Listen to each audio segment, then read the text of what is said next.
देश की संपत्ति धू धू कर जल रही है, पर यह चिंता किसी को नहीं है कैसे इसे बचाया जाए। हर किसी को बस राजनीति की पड़ी है या फिर अपनी ताकत साबित करने की, जिसमें रैयत भी पिस रहे हैं।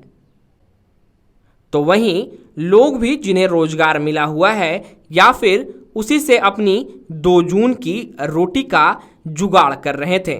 हम बात कर रहे हैं हजारीबाग बड़कागांव में एनटीपीसी कोल माइंस की। जब से कंपनी ने इस क्षेत्र में दस्तक दी है, रैयत शुरू से ही असंतुष्ट रहे हैं। भाजपा के शासनकाल में कंपनी की चली तो काम शुरू हो गया। कोयला खनन से लेकर उठाव और रैक से उसे भेजे जाने का काम चलता रहा था। लेकिन झारखंड विधानसभा चुनाव में सरकार बदली और हेमंत सरकार आई तो कांग्रेस के सहारे चलने वाली इस सरकार के लिए उसके विधायकों की बात नहीं मानने का सवाल कहां था। ऐसे में रैयतों के लिए संघर्ष करने वाले पूर्व मंत्री योगेंद्र साव, उनके बाद पूर्व विधायक निर्मला देवी के बाद उनकी बेटी मौजूदा विधायक अंबा प्रसाद ने यह कमान संभाली, जिसके बाद क्षेत्र में दबी चिंगारी शोलों में बदल गई। रैयत, वाहन मालिक और अन्य शोषण के खिलाफ ऐसे उठ खड़े हुए हैं कि जगह जगह आंदोलन के साथ धरना प्रदर्शन 1 माह से जारी है।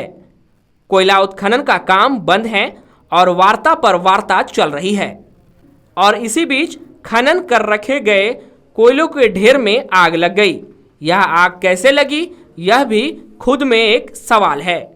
पर देश का कोयला जल रहा है, जिससे तापमान गर्म हो रही है, इलाके का पर्यावरण प्रभावित हो रहा है। इसे रोका नहीं गया तो हजारों टन कोयला खाक हो जाने का डर है। और इसे लेकर शनिवार को एनटीपीसी का प्रतिनिधिमंडल कार्यपालक निदेशक प्रशांत कश्यप की अगुवाई में हजारीबाग डीसी आदित्य आनंद से मिलकर 5.5 टन कोयले में आग लगने की जानकारी देकर इसके उठाव पर चर्चा की गई। हजारीबाग एसपी कार्तिकेश, सदर एसडीओ विद्याभूषण और अन्य अधिकारियों के साथ इस पर विचार के बाद सदर एसडीपीओ की वार्ता कर मामले को सलटाने का जिम्मा दिया गया। पर पेच यह है कि पूर्व में जो वार्ता हुई और सहमति बनी, उस पर क्या हुआ, यह अब तक रैयतों को पता नहीं चल पाया है। ब्यूरो रिपोर्ट, आवाज, HETV, हजारीबाग।